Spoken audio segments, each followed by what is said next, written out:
Ça faisait déjà quelques temps que sur la chaîne on n'avait pas parlé d'appareils quantiques et autres technologies miracles de pseudosciences. La dernière fois c'était avec le Healy en septembre 2021. Et bien vous allez voir que par rapport à l'appareil dont il est question aujourd'hui, le Healy va faire office de petit joueur. Pourtant, à 2500 €, il est quand même très cher par rapport à l'arnaque qu'il représente. Et bien non, l'appareil qu'on va découvrir maintenant est lui vendu 11 000 € en toute sérénité. Là, on est dans la cour des grands.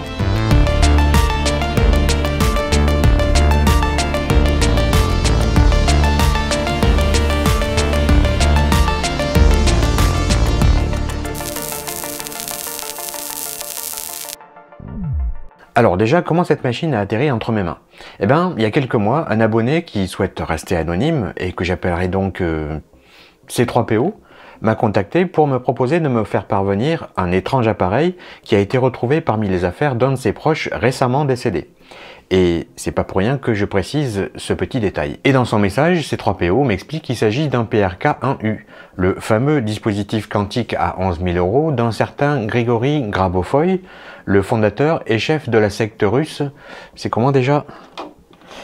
Enseignement du salut universel et du développement harmonieux. La première fois que j'ai entendu parler de cette machine, c'était il y a un peu plus de 2 ans, quand une journaliste de France Télévisions m'avait contacté après avoir vu la vidéo sur le Healy, pour me demander si j'avais déjà eu entre les mains ce PRK-1U. Mais à l'époque, je connaissais pas, et c'est en faisant quelques recherches que j'ai compris à quoi on avait affaire, et à quel point il fallait être désespéré pour prendre la décision de faire l'acquisition de ce truc. C3PO m'a donc fait parvenir la machine, mais aussi tout le package, c'est-à-dire le manuel, les factures, le contrat client, il y a aussi une clé USB, et il m'a autorisé à les montrer à condition, bien entendu, que je masque l'identité du propriétaire. Donc dans un premier temps, ce que je vous propose, c'est de découvrir ce qu'est ce PRK-1U à travers le site internet qui lui est dédié, et ensuite on consacrera le reste de l'épisode à son analyse et décortiquage, et je ferai ça dans les règles de l'art en toute objectivité, et à la fin, je ferai une conclusion que je tâcherai de rendre la plus explicite possible. Alors, je vais pas parler de Grigory Grabovoy et de tout ce qui gravite autour de lui, parce que je ne suis pas là pour lui faire de la pub, je vous laisse faire vos propres recherches tranquillement. Là, on va plutôt aller faire un tour sur le site internet prk1u.com pendant 2-3 minutes environ, et ensuite je pense qu'on sera suffisamment calé sur le sujet pour pouvoir affronter la suite. Donc je suis sur le site, je vais le découvrir en même temps que vous. Le PRK-1U constitue une innovation technologique sans précédent, on l'avait compris, hein. Plus précisément, il s'agit d'un dispositif quantique, voilà, ils ont lâché le mot, un système optique qui permet d'accélérer considérablement le développement de la conscience au travers de la concentration de la pensée. Notre pensée émet une onde.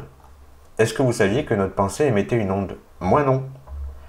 Ainsi, lors de notre concentration sur un objectif précis avec le PRK-1U, l'information sous forme d'onde est captée et amplifiée par le PRK-1U. Finalement, cette amplification permet d'effectuer une action de contrôle sur chaque événement travaillé lors de la concentration. Comment l'utiliser? Alors ça peut être intéressant. Je vais avancer un petit peu parce que je suppose qu'il doit y avoir un peu de baratin marketing. Les composants. Sur sa face supérieure se trouvent 3 lentilles. Donc elles sont là. Petites et 2 grandes, qui font partie du système optique récepteur. Ah oui, on peut aussi faire ça à distance avec son smartphone.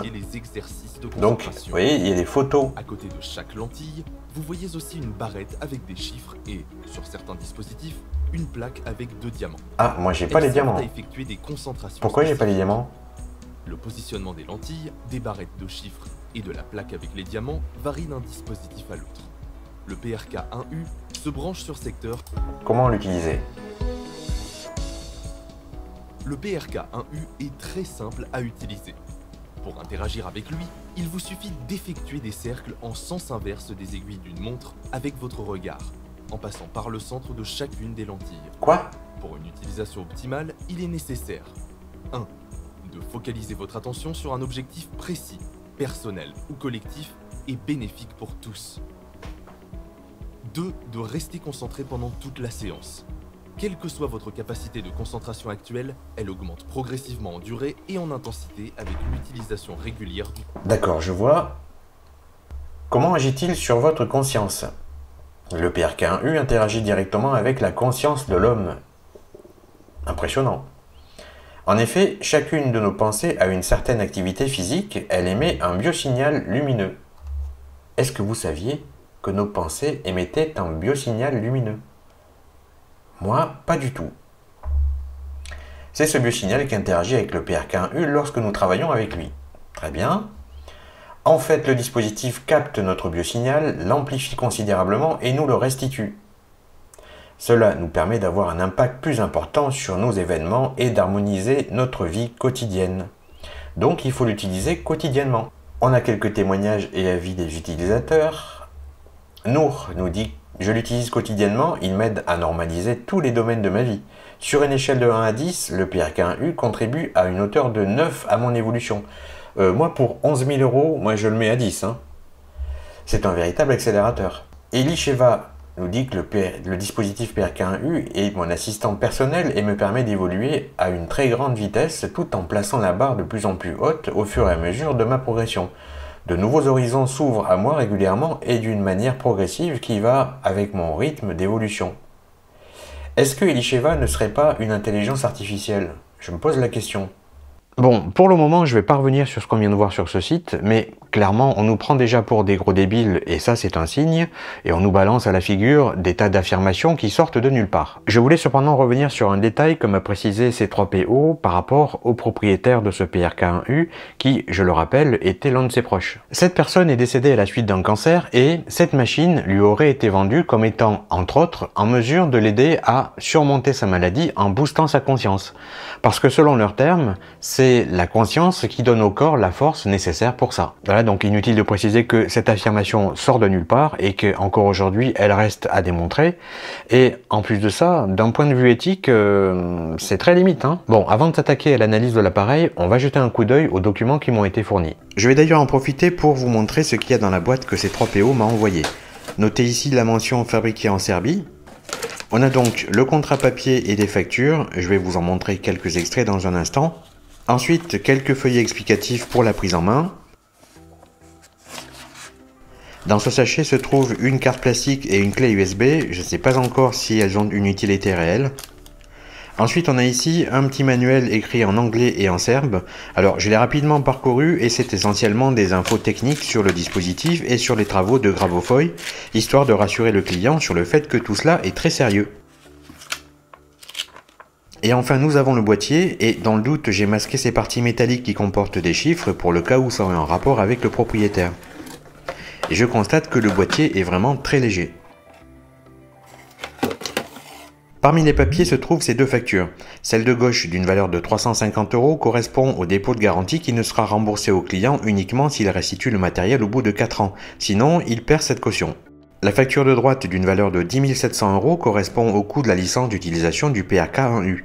On est donc bien sur un total de 11 050 € pour une durée de 4 ans. Voici quelques extraits du contrat de sous-licence de 18 pages entre l'entreprise de Grigori Gravofoy et le client qui est dénommé le sous-licencié. L'article 4 indique par exemple au client que le dispositif mis à sa disposition ne lui appartient pas, malgré le paiement des 10 700 € et que la caution de 350 € ne lui sera rendue que s'il restitue physiquement le matériel à ses frais au bout de 4 ans. Cet article précise aussi qu'en cas de décès, les héritiers s'engagent à prévenir l'entreprise de leur volonté de garder ou de restituer le dispositif, et que si cela intervient au-delà de 4 ans, la caution ne sera pas rendue.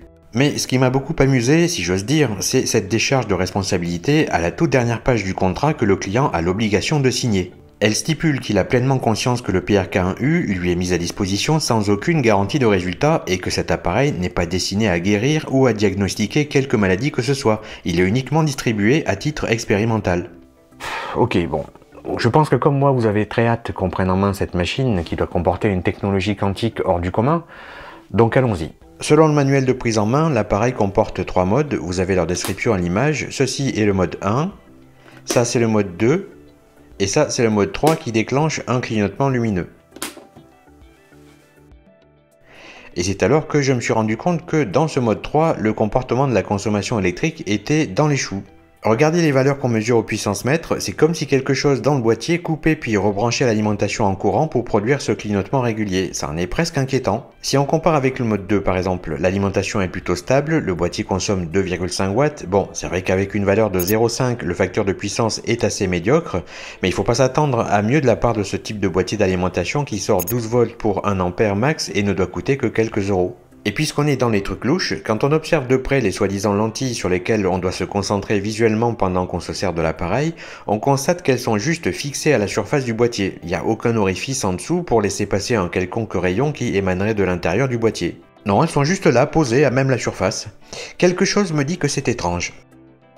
Je sais pas trop si ça vaut vraiment le coup de faire une mesure des interférences électromagnétiques, mais je vais quand même faire un passage autour du boîtier et je vais vous montrer la séquence en accéléré pour qu'elle ne dure qu'1 minute. Les mesures sont faites avec une sonde de champ proche sur la bande de fréquence entre 9 kHz et 10 MHz avec une résolution de bande passante de 100 kHz. Ce que j'en déduis à ce stade, et en observant les courbes sur l'analyseur de spectre, c'est que l'activité électromagnétique s'apparente essentiellement à celle d'une alimentation à découpage, mais qui est bizarrement ponctuée au rythme du clignotement imposé par le mode 3 qui est en test. Je vois pas ici d'interférence qui serait par exemple due à la fréquence d'horloge d'un microprocesseur ou d'un microcontrôleur. Donc j'en déduis que soit il y a un blindage très efficace, soit il n'y a pas de circuit intégré du tout.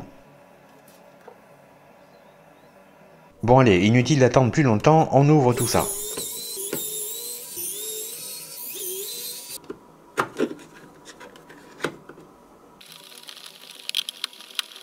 Vu qu'il se déboîte toujours pas, je suppose qu'il y a encore des vis cachées là-dessous. Voilà, cette fois ça coulisse. Mais qu'est-ce que c'est que ça? On dirait des colliers de perles. Non mais ils ont vraiment installé des colliers de perles en guise de sécurisation contre l'ouverture du boîtier. Donc oui, je confirme, c'est bien des perles en plastique. Et je confirme aussi que les pseudo-lentilles qui sont fixées à la surface du boîtier n'ont aucune correspondance avec un élément de l'autre côté, c'est juste factice. Eh bien vous savez quoi, on a à l'image probablement la plus grosse arnaque qui m'ait été donnée d'analyser sur cette chaîne, et évidemment je vais vous expliquer pourquoi. Mais d'abord je vais retirer tous les éléments que contient ce caisson en plastique pour les mettre à plat, ça sera plus pratique pour les explications.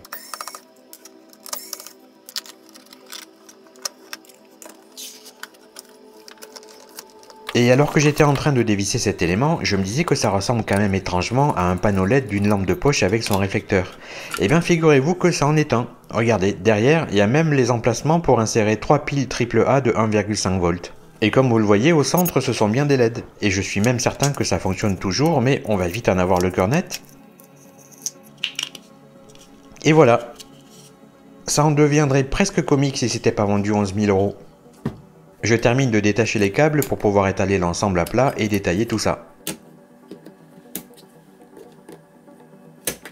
Ah oui, au fait, le boîtier d'alimentation est branché de cette façon et ces cubes entourant les câbles sont des filtres ferrites qui n'ont clairement aucune utilité ici. Alors voilà, vous allez maintenant voir de quoi est constituée cette fabuleuse technologie quantique qui dépasse l'entendement. Donc nous sommes en présence de 4 circuits, je vous les présente d'abord rapidement et ensuite je vous les détaille. On a ici un convertisseur continu modèle LB10 fabriqué par Sebec. Ensuite nous avons ici deux petits modules abaisseurs de tension LM2596 et pour finir, le clou du spectacle, une superbe plaque d'essai pour faire du prototypage avec quelques composants soudés dessus.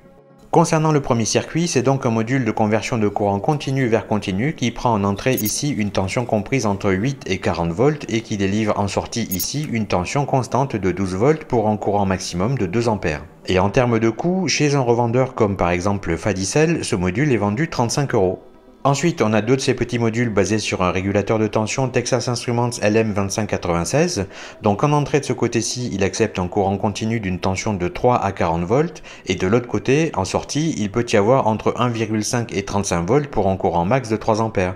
Mais comme c'est un module abaisseur de tension, la tension de sortie doit être inférieure à la tension d'entrée. Et c'est en tournant le petit potentiomètre de cette résistance variable qu'on fixe la tension de sortie. Et ces modules sont vraiment pas chers puisqu'on peut les trouver par exemple sur AliExpress à moins de 6 € pour 6 pièces, soit moins de 1 € le circuit. Alors maintenant, je vais balayer d'un revers de la main l'espoir de ceux qui penseraient que la magie quantique s'opérerait au sein de ce dernier circuit parce que figurez-vous qu'il n'est là que pour la décoration. Il ne sert strictement à rien et je vais bien évidemment vous expliquer pourquoi. Déjà, sachez que le support sur lequel sont les composants est ce qu'on appelle en électronique une plaque d'essai non étamée et percée. Celle-ci est faite en bakélite et mesure 100 mm par 140 et si vous voulez savoir combien ça coûte, voici la version 100 mm par 160 à 3,70 €. On s'en sert pour faire du prototypage de circuit et évidemment ça ne reste jamais dans un produit final puisque ça n'est que pour du prototypage. Mais de toute façon, pour le petit Margoulin qui a fait ce système, c'est un détail puisqu'il n'est pas fonctionnel et que la façon dont les composants ont été mis en circuit n'est rien d'autre qu'une aberration. Non seulement ils sont tous en série, mais en plus, ils n'ont rien à faire les uns par rapport aux autres. Franchement, je sais pas dans quel délire il était au moment de souder ça, mais c'est juste une suite de composants sans aucune cohérence électronique, et dans laquelle on trouve un mélange de diodes électroluminescentes, de résistances, de condensateurs électrochimiques et céramiques, etc. Et au centre de tout ça, il y a une loupe en plastique. Non, mais c'est important d'aller jusqu'au bout de son délire. J'ai aussi cherché à savoir pourquoi dans le mode 3, l'alimentation avait un comportement hérétique. Eh bien, l'explication est terrifiante. Dans ce mode, la façon dont les deux boutons sont connectés entre eux et au module provoque un retour de courant vers le convertisseur qui le force à commuter et à se mettre en court-circuit, ce qui provoque chez lui un effondrement de la tension et une coupure en sortie. Tant que le condensateur est chargé, il y a de la lumière, mais après la coupure, il se décharge en une demi-seconde, donc plus de lumière. La tension remonte alors brusquement à 12 volts et ce même cycle reprend, et c'est ce qui produit le clignotement. Si vous voulez, c'est un peu comme si chaque clignotement était la conséquence d'un accident vasculaire cérébral du convertisseur. Je vous l'ai dit, c'est terrifiant. Je pense que le gars qui a fait ça n'a pas la moindre idée de ce qui se passe. En déballant le contenu de la boîte tout à l'heure, on a vu qu'il y avait également cette clé USB. J'ai pas encore regardé ce qu'elle contient, mais maintenant qu'on sait que ce PRK1U n'est qu'une médiocre usine à gaz pour faire clignoter la LED d'une lampe de poche, ça peut être marrant d'y jeter un œil. On trouve donc 3 dossiers, audio, PDF et vidéo. Le dossier audio contient des fichiers MP3 qui sont des sortes de podcasts en russe de Grabofoy lui-même. Dans le dossier PDF, il y a un sous-dossier de livres PDF en français. Et ce sont en fait des bouquins écrits par Grabofoy entre 1996 et 2004, dont certains sont juste surréalistes. Je vais pas risquer de vous montrer le contenu parce que je suppose qu'ils ne sont pas publics, mais rien que les titres en disent long sur ce qu'on doit s'attendre à lire. Par exemple, en voici un second, et en gros, plusieurs de ces livres sont des listes de séquences de nombres en rapport avec le PRK1U. Et dans le troisième dossier vidéo, il y a des dizaines et des dizaines de fichiers MP4 de conférences de Grabofoy et aussi des témoignages de bienfaits du PRK1U. J'en prends une au hasard. Et je suppose que vous vous doutez de qui est cette personne. Bon voilà, il est maintenant temps de faire une conclusion à cette vidéo, il y a beaucoup de choses à dire et je vais pas y aller par 4 chemins et comme je l'avais dit en intro, je vais la rendre la plus explicite possible. Mais si vous avez suivi la vidéo depuis le début et que vous n'avez pas sauté directement à la conclusion, vous avez donc déjà compris que ce PRK1U est une véritable farce. Sans doute une des pires arnaques qui m'ait été donné de voir. Sauf que là, on parle d'une farce à 11 000 € avec tout un délire quantique qui gravite autour et des règles numériques à respecter qui sortent de nulle part et ne reposent sur absolument rien de concret par rapport à la fonction de cet appareil. D'ailleurs, j'ai dit appareil, mais c'est même pas un appareil, c'est juste un assemblage de quelques circuits qui constituent une sorte d'usine à gaz pour faire clignoter la LED d'une lampe de poche.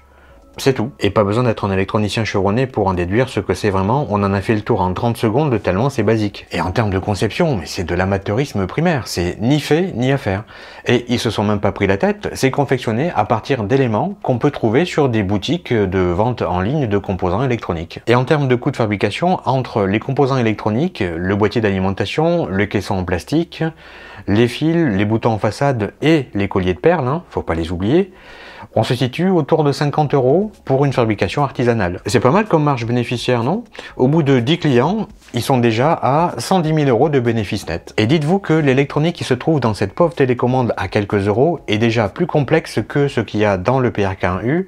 Au moins là-dedans, il y a un microcontrôleur. Vous réalisez donc le niveau de charlatanisme dans lequel on se situe, par rapport à tout ce qui est dit dans les textes, les sites internet, les vidéos, etc.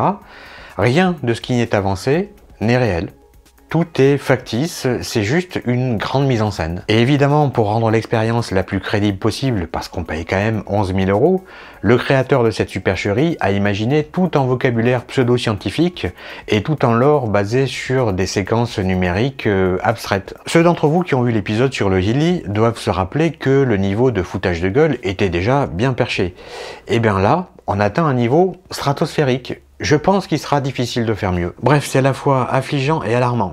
Mais peut-être qu'il faudrait que les gens arrêtent de croire qu'on peut les aider à surmonter leurs souffrances ou à apporter des solutions à leurs problèmes avec des concepts quantiques qui de toute façon n'en sont pas. Et d'ailleurs, comprenez bien que l'usage du terme quantique par rapport à tous ces produits ou ces concepts New Age ne veut strictement rien dire, Il n'est même pas à sa place. Juste un petit rappel, la mécanique quantique, c'est une branche fondamentale de la physique théorique. On l'appelle aussi la physique quantique, et elle étudie le comportement des particules subatomiques, donc les protons, les neutrons, les électrons, etc., et leurs interactions. Et tout ça est très complexe, c'est même assez déconcertant, voire carrément contre-intuitif, à tel point que par rapport à la physique classique qu'on étudie au lycée ou à l'école un petit peu après, ça paraît presque magique, mais en fait ça n'a rien de magique, c'est une autre approche qui a révolutionné notre compréhension de l'univers au niveau microscopique et macroscopique. Mais depuis quelques années, il y a des petits malins dans des équipes marketing qui ont compris que ça pouvait être commercialement exploitable. Bah, vous imaginez, c'est une aubaine pour eux. Avec ce seul mot quantique, ça va leur donner la possibilité de décrire leurs produits avec des propriétés extraordinaires que le commun des mortels ne peut pas comprendre. Même dans le cas d'une crème pour le rajeunissement, par exemple. Vous voyez ? Guerlain, franchement, je pensais qu'il y avait des gens sérieux chez Guerlain, moi. Sauf que voilà, la réalité est tout autre, c'est juste un autre moyen que le marketing a trouvé pour vous faire dépenser de l'argent en vous faisant miroiter des trucs qui ne se produisent évidemment pas par rapport aux produits. Mais comme ça n'a pas d'impact négatif sur notre santé et que ça ne porte pas atteinte à notre intégrité physique puisque ça n'a aucun effet, et ben c'est juste de la publicité mensongère. Bon, je vais m'arrêter là, pas la peine d'aller plus loin. J'espère en tout cas que cette vidéo aura permis à ceux qui hésitent encore de comprendre qu'il ne faut pas se laisser influencer par tous ces messages purement mensongers. Allez, je vous retrouverai très bientôt pour une prochaine vidéo, ça sera pas un debunk. Prenez soin de vous et à une prochaine fois. Ciao.